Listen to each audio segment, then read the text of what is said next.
So we're going to have 3 speakers tonight sharing their stories, and the first one is going to be Heather. She started using drugs in her early teens. Her addiction progressed as time went on. She became homeless and helpless. She is now in recovery and has a balanced life. She is very active in her own recovery and will be going back to school this fall. Help me welcome Heather.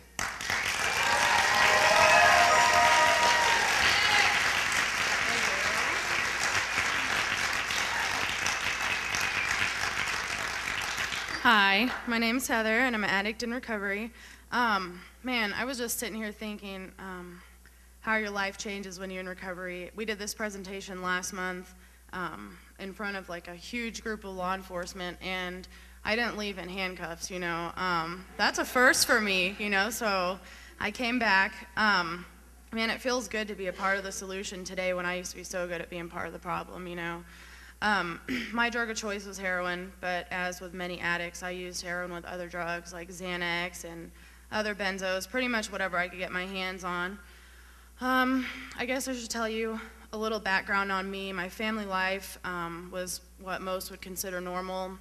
I had both parents in the home. They've been married for 40 years, decent childhood. Grew up pretty middle class, and you know, in school I didn't really have any like social or behavioral problems. I did pretty good grades wise.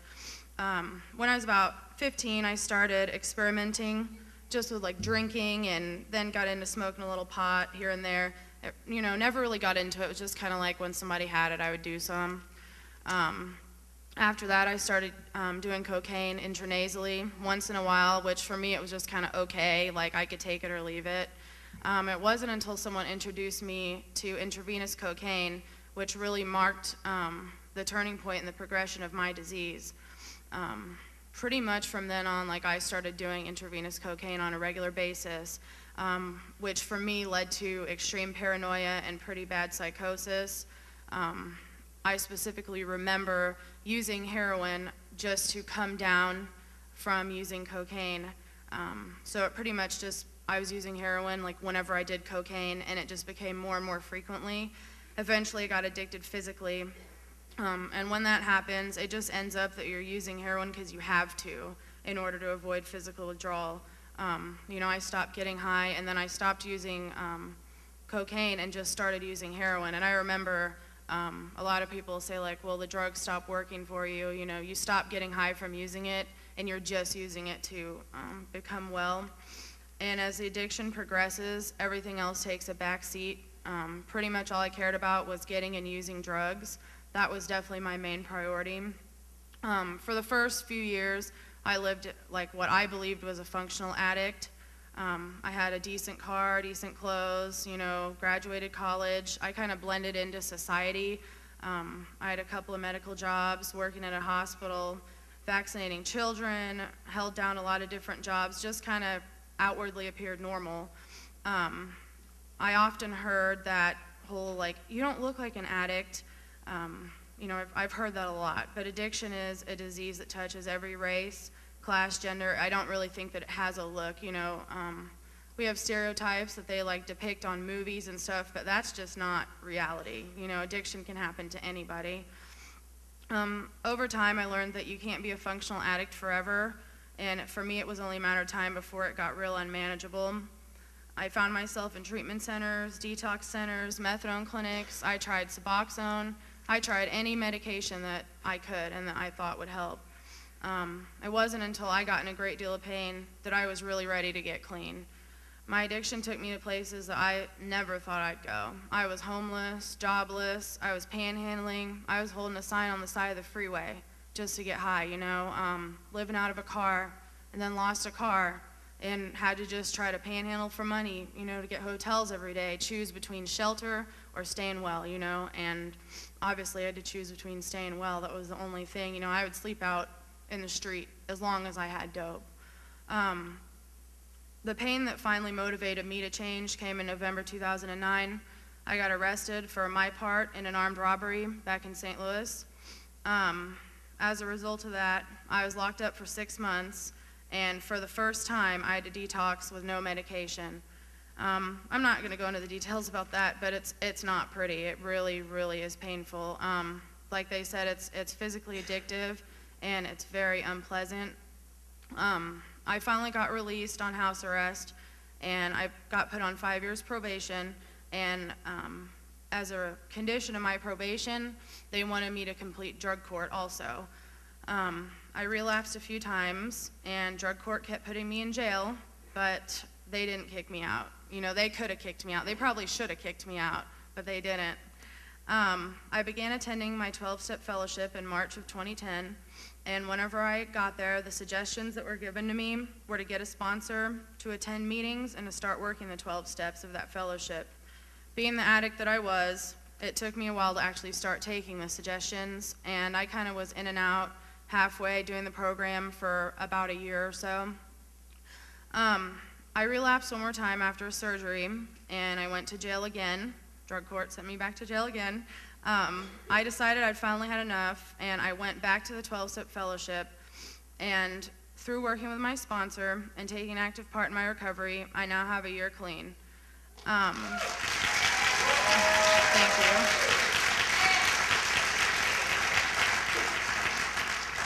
And I never thought I'd say this, but I am really glad that I got locked up, you know. It caused me to take the actions that saved my life, and I'm so grateful for that. And I've learned a lot in this process of recovery, but the most important thing that I can tell you is that as addicts, we can and we do recover. That's all I got. Thank you.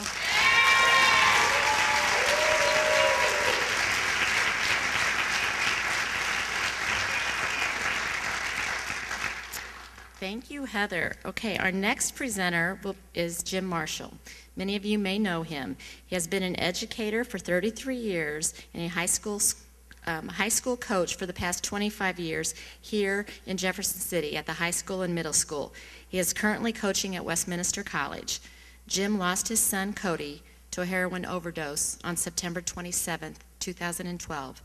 Since that time, he has worked diligently to raise public awareness through the news media, frequently speaking to school groups and church youth groups in this area. Please help me welcome Jim.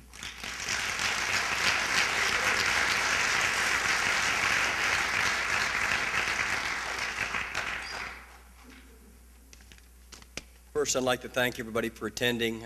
This has kind of been like a dream goal since my son passed. September 27th is to raise public awareness, and having a meeting like this just warms my heart to know that as a community we're rallying behind each other, because that's what this is going to take. The more I learned about this invisible menace is that it's not going to be beaten by a family, it's not going to be beaten by the law enforcement people by themselves. It's going to take a collective effort by everybody. So what I'll do is kind of give you my personal experience from the start, September 27th, and kind of fill you in on what I've learned up to this point about heroin and about the culture. Many good things have been said tonight. I think the best thing that has been said is that stereotypes are being broken down, and I think that's why people are really getting very active, proactive in the community now, because they realize it's not just in a certain neighborhood. It's not just in a certain school. It's not a certain race. It's not a certain gender. We have kids that are making 4.0 involved in it. We have kids that are struggling in school doing it. We have kids that are leaders in their schools. And we cannot afford to stereotype it any longer to certain degrees or certain situations. And if there's one thing I've learned and been hit hard by continuously is how it is spread across the board. September 27th, I took my son to the hospital on an overdose. They found Xanax, they found heroin, and they found what's known as spice or synthetic marijuana in his bloodstream. My wife and I had been gone out of town for about 48 hours, me with an athletic event for the college, my wife watching my daughter graduate from a military graduation as an EMT in Mississippi, and my son, I believe, decided to experiment with the next level. We had experienced some issues with him over the summer. Probably two things interfered with me getting the situation rectified in the first, and I'm still trying to figure this one out and trying to learn more about it, but he was passing all of his drug tests with his employer.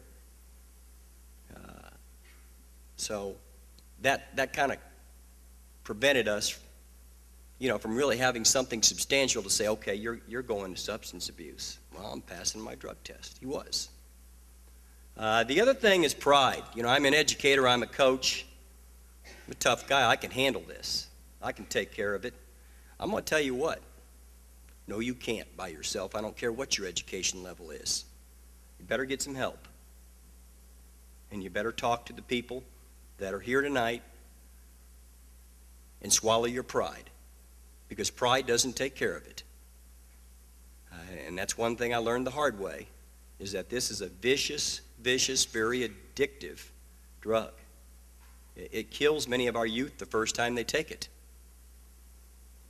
So we've got to understand the danger level as well also.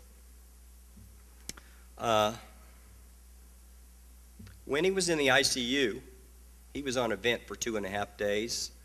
They put him in an induced coma to try to give his body a break from fighting and struggling, trying to survive. When he was in the ICU,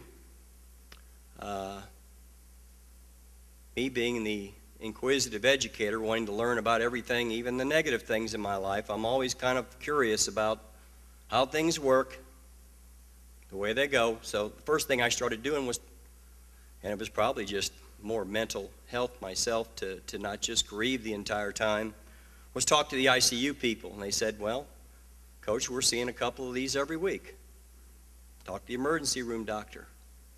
Yeah, seeing them all the time. Talk to the ambulance people. Same thing. So my mind was just racing. Wow, I didn't know it was this bad. Why didn't I know it was this bad? So in the back of my mind, that was continuing to spin the entire time he was in the hospital. Just reflex, I guess it's because I always try to take a negative and make it into a positive. That's what coaches and educators try to do. But reflex, every time my son had a visitor, I brought him into the ICU room. I said, this is the culture you guys are living in. This isn't a game. This is what it's doing to our youth. I probably brought 50 kids into that ICU room. ICU room's pretty private. But they were very cooperative and let me do that. And I was hoping that maybe one or two of those kids, maybe involved, it had some shock value. I hope. Well, when we came to the end of the 2.5 days and they took him off the induced coma, we found out when they did some neurological tests that he didn't have any blood flow to his brainstem. He was brain dead. So we knew we were going to have to make a choice on what quality of life was, because he wasn't going to be the son that we had. We made the decision to take the vent off, and at that time our son was gone. At that time I also found out, I didn't know it, but my son was an organ donor.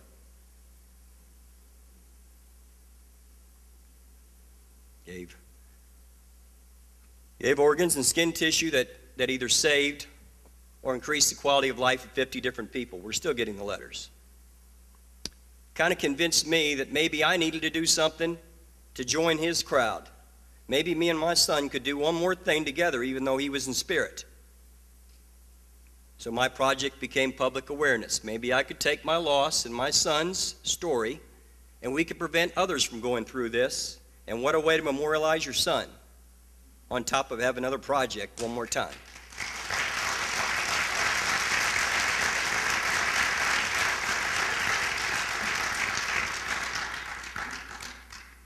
So we had his funeral, we had his visitation, and I wish I had a dime for every time one of the kids or one of the parents said, I had no idea. And that's another stereotype you need to break down. Just because your son or daughter's making that 4.0, Just because they're hanging around good kids and because they're making curfew, it doesn't mean you're exempt from paying attention or supervising or being a parent as you signed up for when you had that child.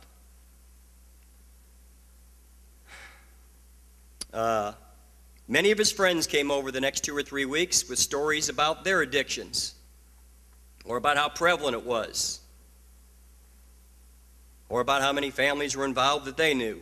Basically, from listening to them, I came to a conclusion that you either have it in your family or your friend's family has it or it's in your neighborhood. That's how many times I heard it from kids that came over and talked to us. I continued to research. I talked to the funeral directors who held my son's funeral. Told me they had many that they were doing in that fashion for that reason. When I went to pick the death certificate up, the medical examiner said, yes, we're filling out a lot of these death certificates with accidental overdose. I even had friends who had kids that ran for me or just acquaintances that worked for the DEA or ATF that live in town told me the same thing. So I came to the conclusion we do not have a problem in Jeff City or Central Missouri. We have an epidemic. You know, and if you don't know the difference between the two, I think you need to look that up. So at that point in time, I decided to do some things to try to make people aware. I don't know if anybody read my editorial in the newspaper, but basically it was about why it's a problem and why we don't know.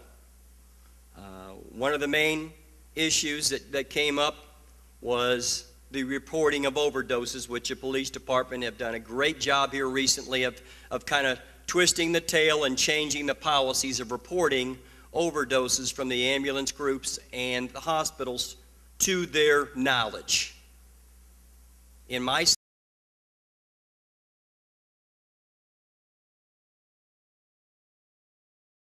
situation, they had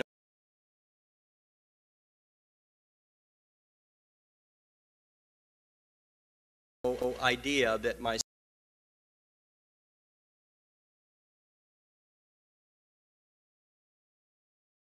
had passed away from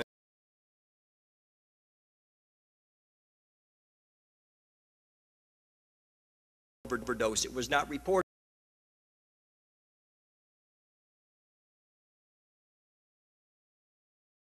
Them.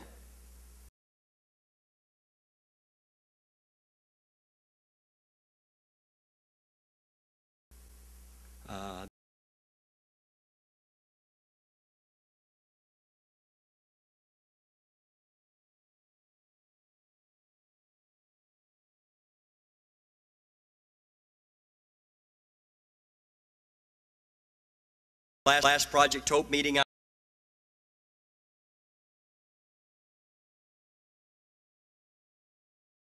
was at, they had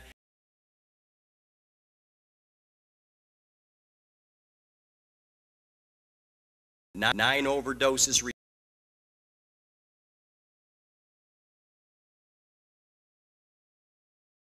reported to them. They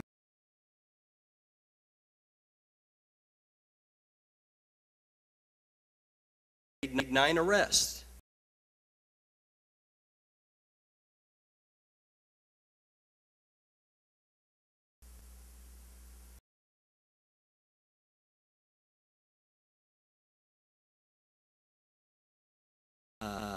So, you know,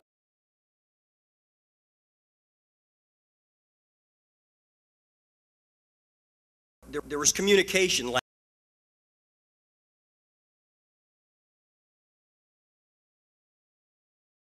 lacking, I would say.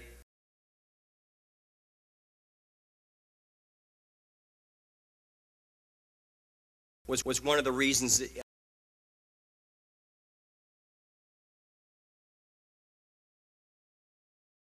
thought it became an invisible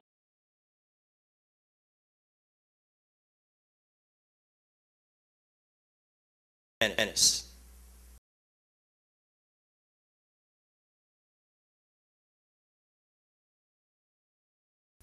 And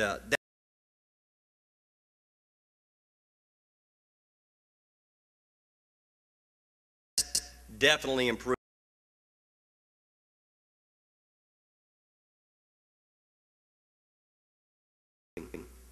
I think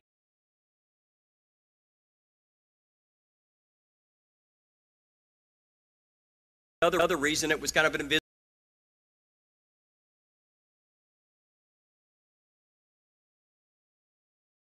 menace is because when people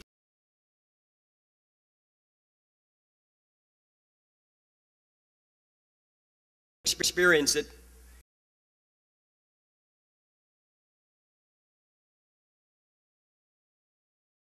it's hard to talk about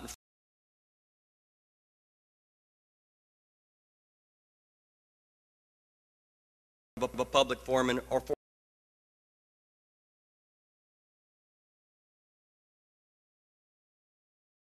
to other people.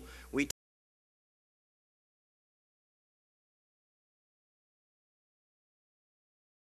tend to think we're going to be judged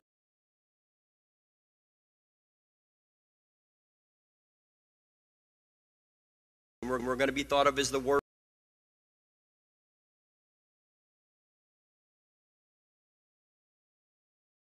possible parents there are.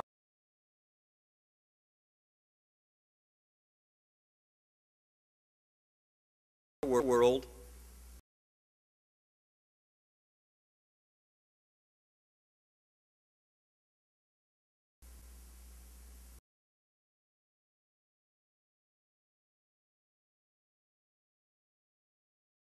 And that's definitely a ding in our armor, and I understand that. It is difficult to talk about, but the only way we're going to get through this menace is to talk, discuss, trade ideas, trade solutions, talk about the problems, and get more knowledgeable about it. Knowledge is power. You know, I'm an educator. That's kind of where I'm at with this stuff. I'm still learning. I'll continue to research it and learn more about it so that when I talk to people, I can give them good information and good tips to hopefully prevent it. After the article, I've gone and talked to a few church youth groups. I've talked to some schools. I've talked to a couple of college classes. I think the more of us that have background in this situation, the more we speak, the more we do, the better we are going to be prepared to tackle this problem. I saw the phrase up there on one of the PowerPoints, and I apologize, I don't have a PowerPoint. I started teaching when we had chalkboards and the ditto sheets that you smelled when the teacher gave you the fresh ditto sheet that just came off the ditto copy machine. So Neanderthal here, I guess I have to plead guilty to. But that saying, it takes a village to raise a child. Well, we're talking about a community it's going to take to defeat this problem. And I'm telling you, neighborhood situations are not the same as they were when I grew up as a kid. I could walk around probably for several miles and tell you the name of every family that lived in that house. I could tell you their middle name. I could tell you what age the kids were, because I probably played with them all. And I probably ate lunch with their mom and dad at some point in time. Well, culture's different. We don't have those ties. We do not have those relationships. I encourage people to get to know the people in their neighborhood better. I also encourage people to pay attention to what's going on in their neighborhood and report when things are not right. I think sometimes we get caught up, that's not my business. Well, when young people are dying, it is your business. And that goes for the youth that are in here too as well. I think I wrote in my editorial, you know, in the military, we have people jumping on bombs to save fellow soldiers in the line of war. They don't even think about it. That's what they do, reflex. You know, and we have kind of a younger culture, you know, where we're talking about it or talking on situations is seen as a badge of dishonor. I don't see it that way. I see it as saving a life. Maybe it's saving somebody from addiction, because once they get arrested, they can get substance abuse help. So you know, we need to get over this stigmatism that we have. You know, when you're walking the dog at 6 in the morning and there's something suspicious, that you mind your own business. You know, maybe by not minding your own business, maybe you save someone's life. Maybe you get somebody off of an addiction. That's the way I look at it. In closing, I watched a tremendous amount of change in this awareness level, the determination of this community. I'm proud of this community. I'd like to thank all the agencies that came here. I will not list them because I'm afraid I will miss one that deserves to be recognized. I will encourage this community and everybody here, let's not get comfortable with what we have accomplished. It's kind of like playing with a 10-point lead in basketball. You keep putting it on. Let's keep putting it on, let's keep the pressure on, and let's eradicate this problem. Thank you.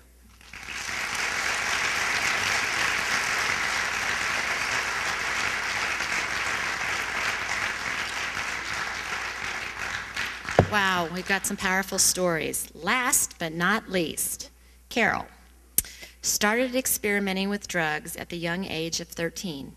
She did not have a drug of choice, as she used anything and everything that would numb her. Finally, at the age of 36, she sought out treatment and began her recovery journey. In March 2010, her oldest son, Trent, died of a heroin overdose. That loss could have threatened her own personal recovery, but it did not. She had a strong recovery support network, and in December of 2011, she celebrated 5 years of personal recovery.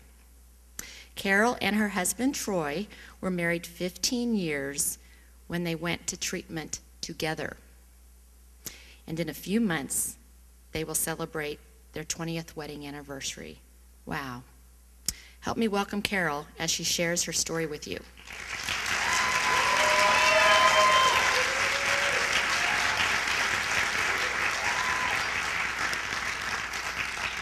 Hi, everybody. I'm Carol. I'm an addict in recovery, and I'm a mother of a son who lost his life to this disease, this drug. I'm very grateful to be here, and like Coach Marshall said, I'm very grateful that all these people showed up to support our community and hopefully help save some lives. You know, like, I started using when I was 13, and I started using because I hated myself. I did not like who I was. I did not like how I felt. I didn't feel like I fit in anywhere, like some of those PowerPoints were saying. You know, I was adopted. There was already another boy in the home that was adopted from another family, and I didn't feel like I belonged. And there was not, I won't say that there was no love in my house, but there was never any affection in my house. My parents didn't sleep together. I never once in their whole life that I saw them hug or kiss or say I love you. And you know, I went to my friend's house and I saw that kind of stuff, and I saw little girls crawling to their dad's lap, and you know, I wanted that so bad. And no matter what I did, I couldn't get that from my family. And I was molested at the age of 6, and I told my family about it, and they told me I was lying and don't tell anybody. And so that's when I learned to be quiet, and that's when I learned don't talk about how you feel. And that's when I learned that I didn't matter, or I felt that I didn't matter. And so when I turned 13, I was hanging out at the arcades. I grew up in Fulton, and back then we didn't have video games at home, you know, unless you were one of the elite that might have had an Atari at home. But I went to the arcade, and you know, we would go out in the back, and I would watch these older kids out there, and you know, they'd be passing a bag with something to drink in it back and forth, and they'd be smoking, and I would just stand there and watch them, and I would see them laugh and joke and have fun. They had music going, and it just looked really fun to me. So one day I snuck out back and just kind of asked them what they were doing, and they handed me a bag, and I took a drink, and it was horrible and gross, but they all laughed, and they were all looking at me. And so I felt like they liked me and they accepted me, and I needed to be a part of that, and I felt like I belonged somewhere. So, you know, that's what I did. Every day after school, I was out and back with those older kids, drinking, smoking, doing whatever, and you know, they thought it was funny, this little bitty girl out there doing all this crazy stuff, and I loved the attention. I craved it. And you know, at home I still wasn't getting any attention, so I started acting out. And because I was so angry on the inside, I took it out on everybody around me, and I got in fights all the time. I got kicked out of school all the time because I was always fighting, because I was so angry. I would run away from home. I would be gone for days. People would say, don't you need to call your parents? And I'm like, they don't care about me anyway. you know, I didn't have a drug of choice. I did whatever I had that made me feel different. It didn't have to make me feel good. It could make me feel really mad as long as it didn't make me feel what I was feeling, which was worthless. You know, my disease progressed like this disease does. It just get worse and worse and worse. And it seems like in the blink of an eye, it went from not wanting to stop but being able to wanting to stop and not being able to anymore. In 1991, I met and married my husband, an addict just like me. And, you know, we spent the next 15 years in a sick, twisted family. You know, we were both using. We had 3 beautiful kids. And, you know, it got to where we couldn't even take care of our children anymore. Both of us were in and out of jail all the time. Seems like I couldn't walk out of the house and I was getting arrested or they were knocking at the door because to support my habit, you know, I couldn't work because I had to use all the time. So to support my habit, I would go to different banks and open bank accounts. As soon as I get that box of checks, I would go from county to county just writing bad checks. I stole from my kids. Whenever Grandma would send the kids birthday money in the mail, I intercepted the mail and I took that from my kids. I took the Christmas presents back to Walmart the day that Walmart opened back up after Christmas. I didn't care who I hurt, what I did to anybody, as long as I could stay high and stay numb. And in 2003, my in-laws they're wonderful, naive people, and they didn't know what was going on in our house, but they knew something wasn't right because we were 2 grown adults, and our kids were calling them all the time saying they were hungry and they needed shoes, and we needed money for keep the water on and the lights on and all this. And you know, they got really tired of it. They got so tired of it that they hotlined us, and Family Services came and they told us all we had to do was clean our house, because by this point our house was the crack house. But our kids were taught, you know, don't ask, don't tell mentality. We taught them never to say anything about what went on in our house, and they didn't. And so they thought we were just maybe had some mental disorders because our house was so bad. But we couldn't stop.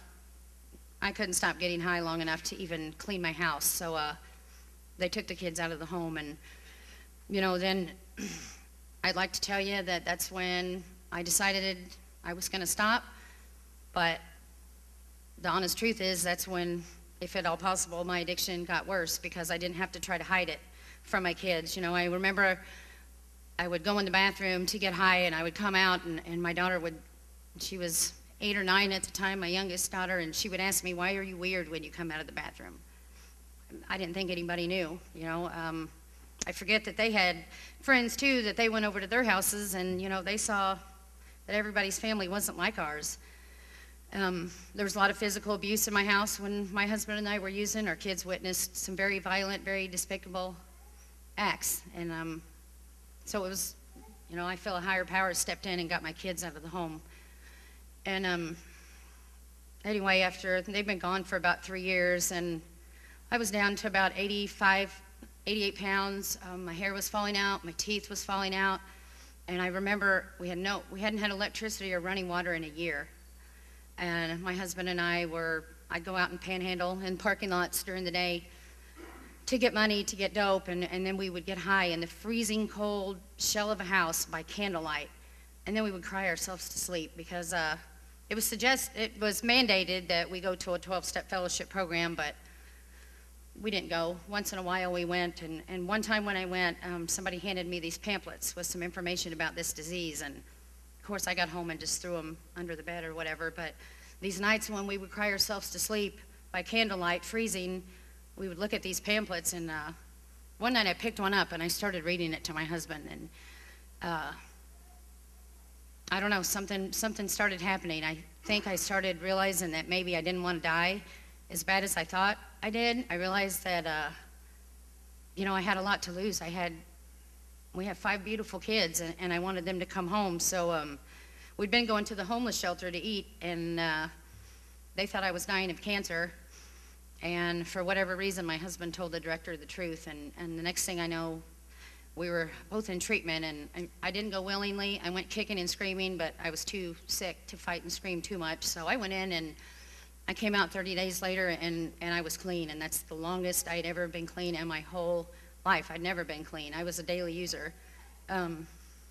We got home, and about a year later, our kids came back, not because we did anything spectacular. What we did is we didn't put dope in our body, and we went to these 12-step fellowship meetings where I found a group of misfits just like me that felt just like me, like they didn't belong together, and somehow we all make this wonderfully unique, crazy family, you know, and it works. And they keep me grounded, and they hold me accountable, and it makes me want to be a better person.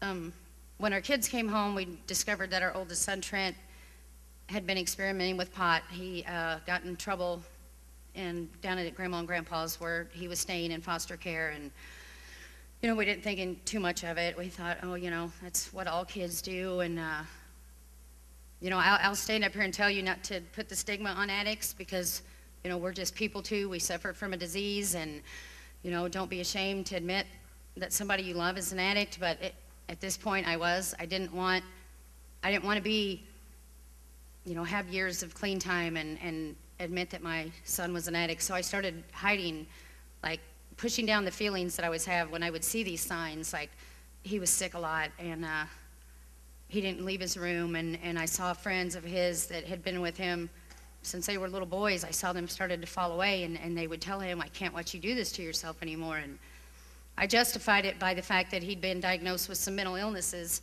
and he was on medication for that, and I justified it by that, and I justified it by saying that it's my fault because of the way he was raised, or whether the way he was not raised. And I probably had a hand in justifying him to death, his behaviors. You know, when I knew something more was going on with just marijuana, we packed him in the car, and we took him kicking and screaming to treatment. But when we got there, he crawled in my arms. He was 16, and he curled up in my lap, and he said, please, Mom, I don't want to go. I don't want to go.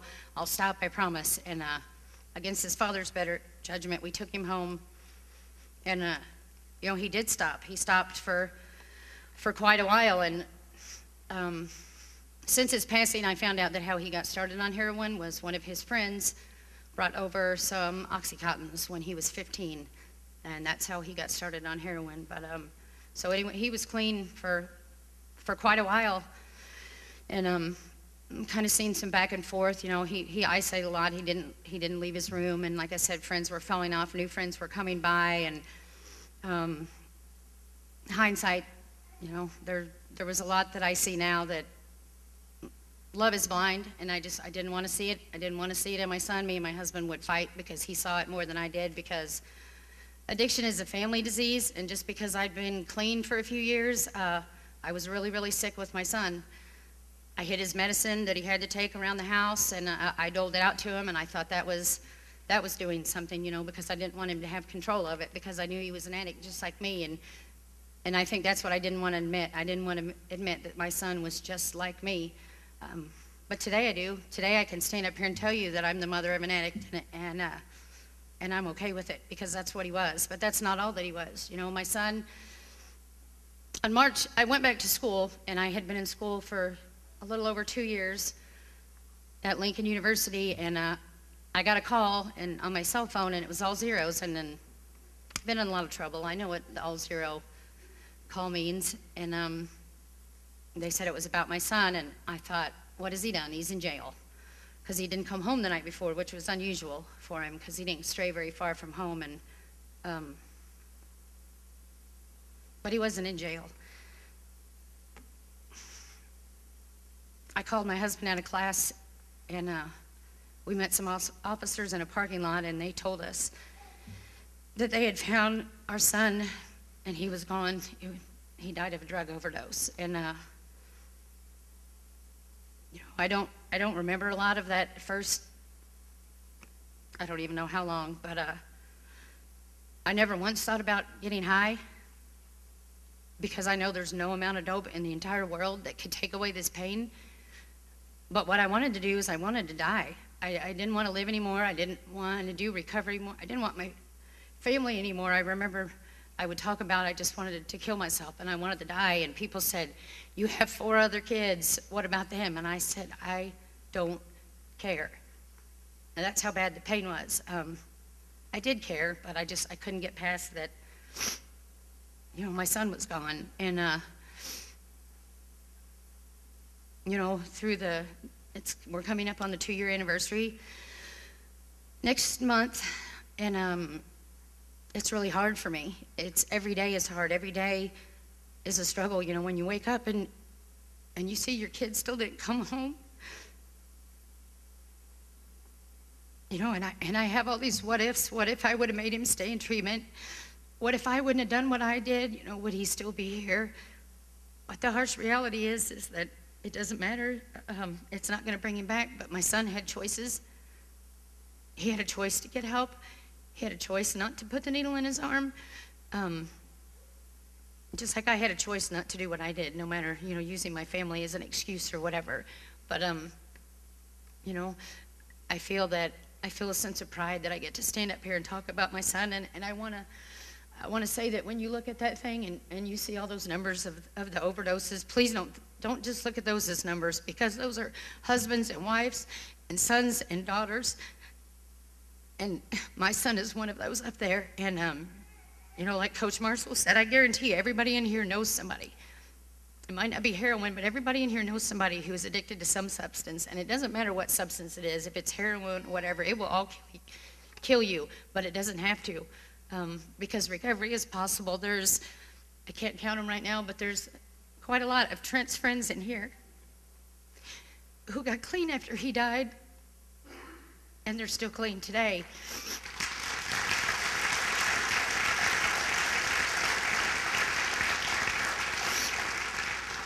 And I get to be in recovery with them. You know, these kids, just like they grew up in my house too, they saw how sick that we were. And I stole from these kids. They would come over and spend the night with my son, and when they'd go to sleep, I'd go through their pockets. And so I would like to apologize to them. I used to panhandle for money in the parking lots from strangers in town.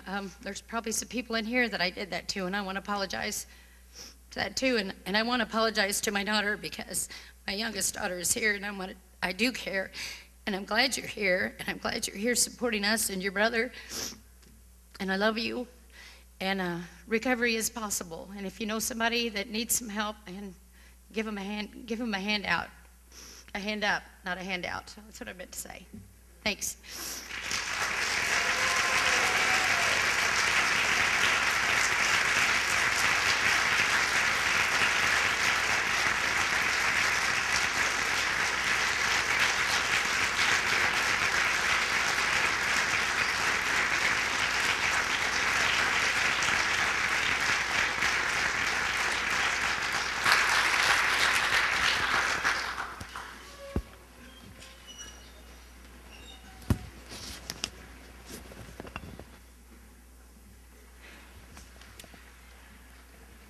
Well, after that, we're going to move into the question and answer session. Many of you had questions, and we want to address these appropriately. I believe the first question we have would be for Dr. Howell. And the question is, how long does heroin stay in your system?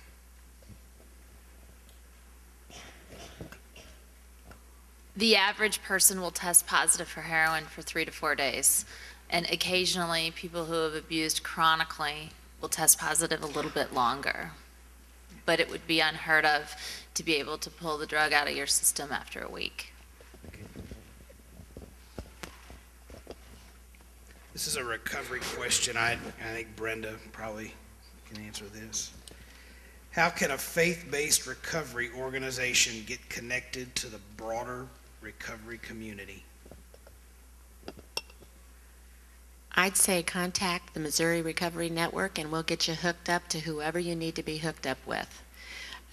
There's a lot of supporters of recovery, and with the Division of Alcohol and Drug Abuse, they certify access to recovery individuals, and that's always an opportunity to get connected with more treatment providers across the state and in your local area.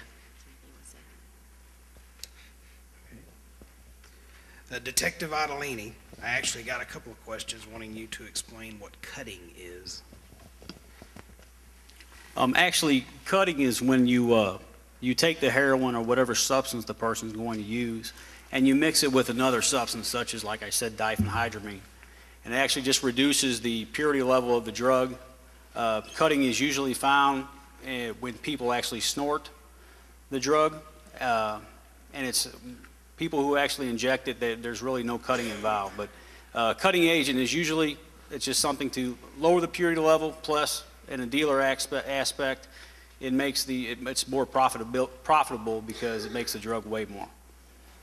While you have the mic there, Detective, somebody wants to know, how pure does heroin actually have to be to overdose? Is there a purity level they will overdose, or is it just the use? You know, I really can't answer that question. I don't think it really matters what the purity level is. Doctor, you may. It would just be a matter of too much drug that would overwhelm your system. It wouldn't really matter how pure the drug was that you put into your system.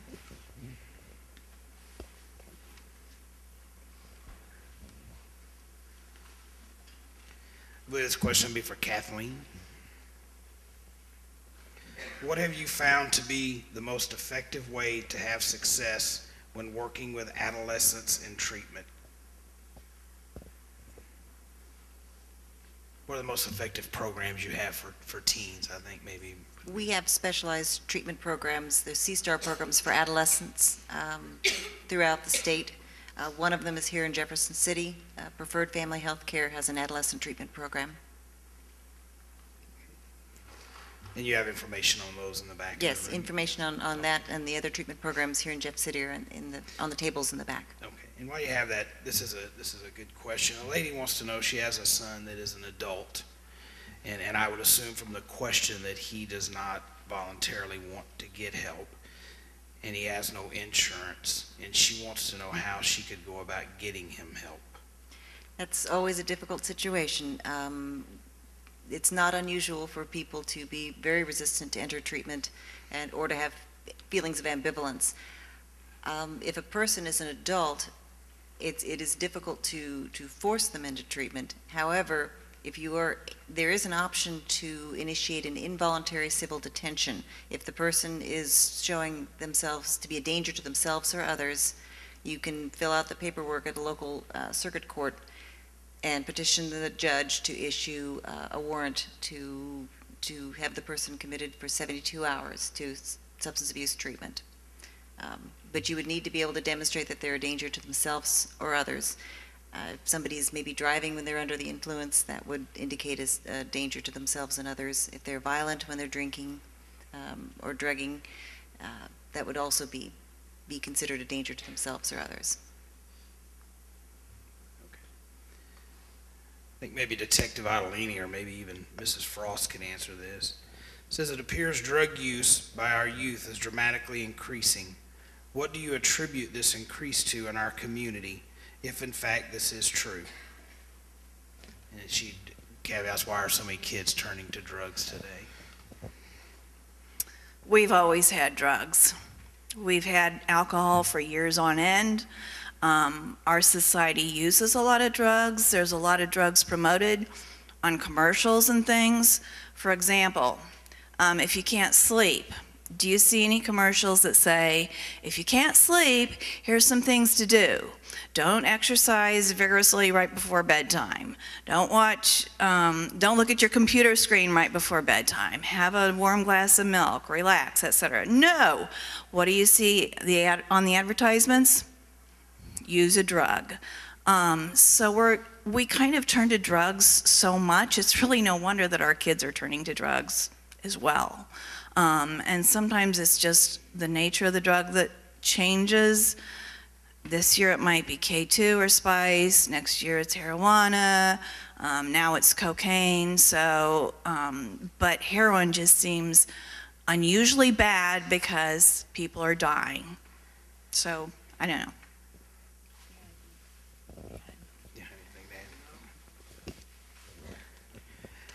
Dr. House, somebody asked, is it possible for a person to just simply sleep off the effects of heroin? No. Okay. I knew that was going to be a quick answer. Detective Ottilie, the question is, morphine, cocaine, heroin, what is the difference between those drugs? From what I understand, heroin is actually made from morphine.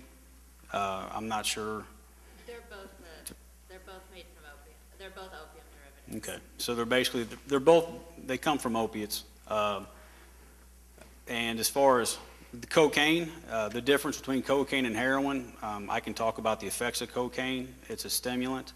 When someone's high on cocaine, they're going to have a lot of energy, be very excited. And like I said earlier, someone who's high on heroin, it's a total opposite effect, to where they're just real lethargic, tired, things of that nature.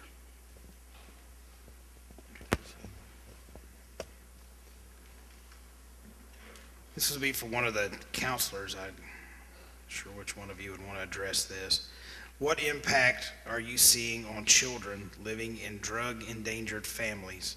Examples are abuse and neglect situations as a result of a parent or a caregiver. Oftentimes, children that are living in households that have substance abuse occurring they don't have a regular routine. Life is not predictable. Mom or dad may be gone and they don't know when they're going to come back. Some attachment disorder problems,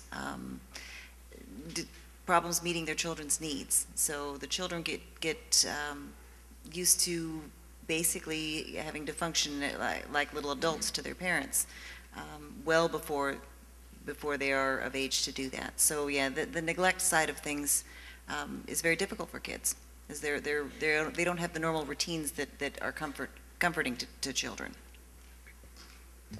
And actually, the last question we're going to answer tonight, somebody asked, how does Crime Stoppers work, and is it anonymous? And actually, I can speak on that in just a minute. Crime Stoppers is actually an entity that is outside of the police department. We don't have any affiliation with Crime Stoppers. Crime Stoppers is ran by a board that meets quarterly, I believe they meet, and they take calls anonymously. The number that you call, which is, it's 659, correct? I have the right part. TIPS is the number, 659 TIPS. When you call that, you can leave a message, or you may get somebody to answer, but the chances are you're probably going to have to leave a message. But those calls are all anonymous if you wish them to be. Now, in a reward situation, of course, you would have to leave your information, but Crime Stoppers is a private entity, and they take anonymous tips on any type of crime, not just narcotics related. Any information you have regarding any crime within the Jefferson City area, we encourage you to call Crime Stoppers.